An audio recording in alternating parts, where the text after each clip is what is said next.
में मौजूद हूँ और उसी बूथ में मौजूद हूँ जहाँ पर मुख्यमंत्री डॉक्टर मोहन यादव कुछ ही देर बाद यहाँ पर मतदान डालने के लिए पहुँचेंगे। तो ये तस्वीर मैं आपको दिखा रहा हूँ इस वक्त, ये जहाँ पर डॉक्टर मोहन यादव मतदान करेंगे, आदर्श मतदान केंद्र बनाया गया है। नारूमल गगनदास सिंधी अलखधाम धर्मशाला है। यहाँ पर सीएम आएंगे थोड़ी देर बाद, 7 बजे का समय है। 7 बजे आकर यहाँ पर वो मतदान करेंगे और जो चुनाव की तैयारियां पूरी हो चुकी हैं। सुबह से लोग अब धीरे धीरे घरों से बाहर निकलने लग गए हैं मतदान के लिए। अब धीरे धीरे वो पोलिंग बूथ पहुंच रहे हैं। अब देखिए, बाबा महाकाल की नगरी उज्जैन है और ये मुख्यमंत्री डॉक्टर मोहन यादव का होम ग्राउंड है एक तरीके से।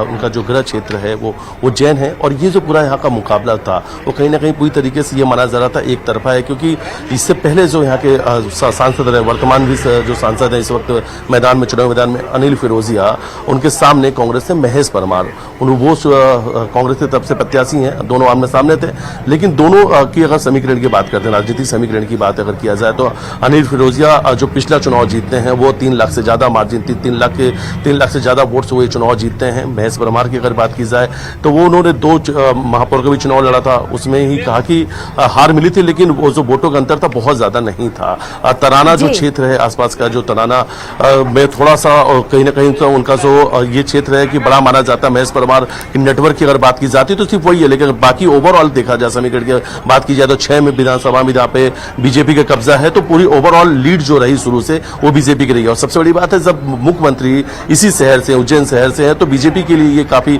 बेहतर माना जा रहा था। बीजेपी के लिहाज से काफी बेहतर सीट रही है, लेकिन दोनों ही प्रत्याशी आमने सामने रहे।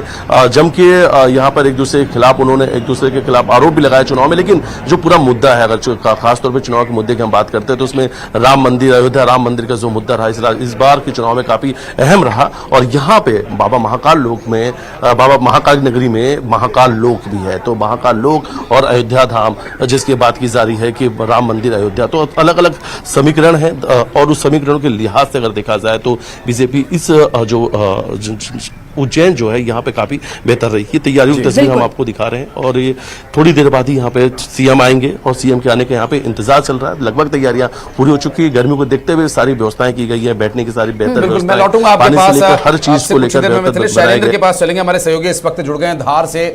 शैलेंद्र, किस बूथ पर आप इस वक्त मौजूद हैं? कोई वीआईपी मूवमेंट, मॉकपोल की प्रक्रिया के बारे में डिटेल्स और गर्मी और जो तमाम तैयारियां हैं उसके बारे में क्या कुछ जानकारी मिल पा रही है?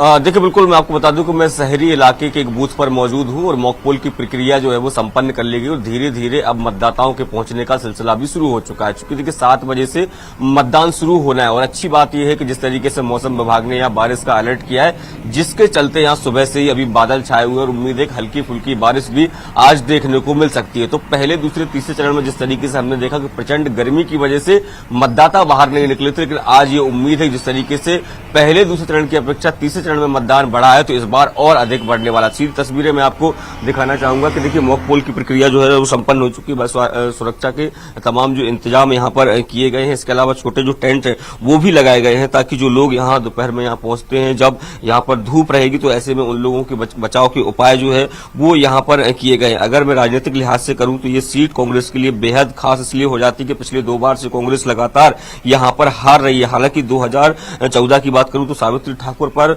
बीजेपी ने भरोसा जताया था, उन्होंने जीत भी दर्ज की थी, लेकिन 2019 में उनकी जगह छतर सिंह दरबार को यहाँ पर प्रत्याशी बनाया गया। तो इस बार फिर छतर सिंह दरबार का टिकट काटकर सावित्री ठाकुर को ही यहाँ से प्रत्याशी बनाया गया। राधेश्याम मुवेल जो है, जो कांग्रेस के प्रत्याशी है, वो यहाँ से मैदान में, उमंग सिंघा नेता प्रतिपक्ष है, उनका ये पूरा इलाका है और ऐसे में उनकी साख जो है सीधे तौर पर दाव पर लगी हुई है। हालांकि विधानसभा के जो परिणाम है वो कांग्रेस को उत्साहित कर रहे हैं। देखिए, अगर मैं बात करूं तो इस लोकसभा क्षेत्र में 8 विधानसभा क्षेत्र आते हैं, जिसमें से 6 पर कांग्रेस का कब्जा, यानी कांग्रेस के विधायक है। 2 मात्र विधानसभा क्षेत्र है, तो केवल अगर बात करें तो खुद धार, उसके अलावा महू जो इंदौर जिले में आता है, वो केवल 2 विधानसभा क्षेत्र जिस पर बीजेपी काबिज है। और कहीं ना कहीं कांग्रेस ये दम भर रही है कि जिस तरीके से विधानसभा के चुनाव में वोटर्स ने उन पर भरोसा जताया है, लोकसभा में भी उन पर भरोसा जताएंगे। लेकिन चूंकि लोकसभा के मुद्दे अलग है, विधानसभा के मुद्दे अलग थे। हालांकि राम लहर की जो बात हो रही है, लगातार मोदी लहर की बात हो रही है, उस पर तो है ही, लेकिन स्थानीय मुद्दे जो है वो यहाँ पर काफी हावी रहने वाले हैं। क्योंकि देखिए पूरा एक आदिवासी इलाका है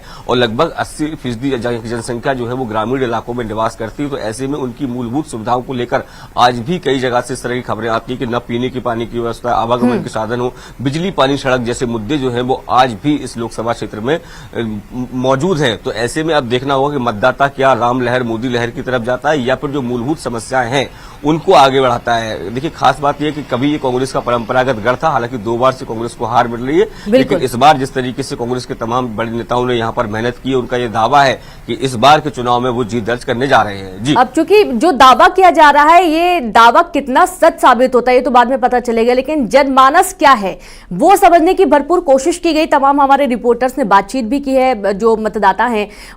प्रत्येक मतदाता की अपनी अलग अलग परेशानियां। एक बार फिर से हम मिथिलेश की तरफ चलेंगे, क्योंकि महाकाल की नगरी उज्जैन में हम देखते हैं कि बहुत व्यवस्थित तरीके से सब कुछ रहता है।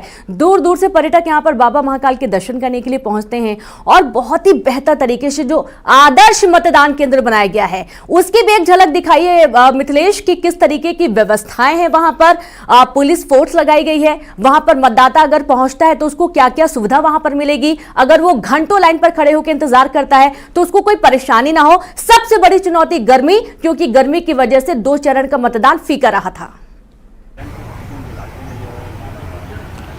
बिल्कुल सही कहा आपने कि गर्मी की वजह से 2 चरण का जो मतदान रहा वो फीका रहा, लेकिन तीसरा जो चरण रहा उस लिहाज से काफी बेहतर रहा और ये आखिरी चरण का चुनाव है, उस लिहाज से तैयारियां भी काफी बेहतर की गई है। लेकिन चलिए कुछ तस्वीर मैं आपको दिखाता हूं कि अगर आप यहां पे पहुंचते हैं तो सबसे पहले मतदान कीजिए। मतदान के बाद में ये सेल्फी पॉइंट बनाया गया है कि मतदान दिवस है और आज यहां से आप एक सेल्फी लीजिए और सेल्फी लेके अपने दोस्त यार और सोशल मीडिया पर उसे पोस्ट कीजिए।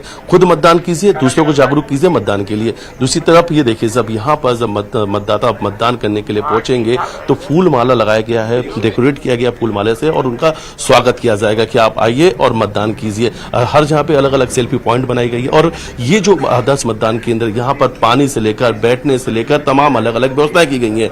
गर्मी से बचाने के लिए कूलर लगाए गए हैं, फैन लगाए गए जो अंदर की तरफ है। हालांकि इस वक्त निर्वाचन अधिकारी अंदर की तरफ मौजूद हैं और चुनाव की जो प्रक्रिया है वो चल रही है और इसको और सिक्योरिटी भी काफी बढ़ा दी गई है इस वक्त सुरक्षा के लिहाज से, क्योंकि मुख्यमंत्री डॉक्टर मोहन यादव का समय 7 बजे का जब वो यहाँ पर आकर मतदान करने वाले हैं। तो सेल्फी पॉइंट है, कूलर है, पंखे हैं और जो यहाँ पर मतदान करने के लिए दिन में आएंगे उनके लिए गन्ने का जूस, कैरी पना, तमाम ग्लूकोस, ये सबकी व्यवस्थाएं भी की गई है। यानी आप मतदान करने आइए, गर्मी से बचाने के लिए आपको तमाम जो इंतजाम है वो किए गए हैं। और बरसात भी, अगर मौसम को भी लेकर जो अलर्ट किया गया था उसे देखते हुए इस बार जो अधिकांश मतदान केंद्र है वो से बड़े हॉल में बनाया गया है। एक हॉल को ही मतदान केंद्र बनाया गया था। अगर पानी भी गिरे तो लोग उसके अंदर उस हॉल में रह सकते हैं, आसानी से मतदान कर सकते हैं। तैयारियां आप बता रहे हैं, मुझे तैयारियों के बारे में सुन के ऐसा लग रहा है कि मैं उज्जैन का वोटर क्यों ना हुआ। आम का पन्ना और पीने की तमाम जो व्यवस्थाएं हैं और इतनी वेलकम ड्रिंक्स अगर मिलेंगी तो मुझे लगता है कि इतना तो अगर कोई घर में मेहमान आएगा तो उसको भी इतनी ड्रिंक्स हम शायद ना दे पाते हों। लेकिन इस बारे में इस बीच हल्की फुल्की बातों के साथ एक गंभीर बात भी करेंगे। झाबुआ रतलाम सीट की अगर बात करें वासु, इंदौर और धार या 1-2 और सीट्स को अगर छोड़ दे तो ज्यादातर जो सीट्स हैं वो आरक्षित सीट्स हैं, चाहे अनुसूचित जाति के लिए हों, अनुसूचित जनजाति के लिए हों। यहां से एक बड़ा और एक कद्दावर चेहरा मैदान में आता है और हाल में अपने बयानों को लेकर भी वो चर्चा रहे। कांग्रेस के प्रत्याशी की हम बात कर रहे हैं कांतिलाल भूरिया, जो कि कई बड़े पदों पर रहे हैं, लेकिन बड़े चेहरों का मैदान में होने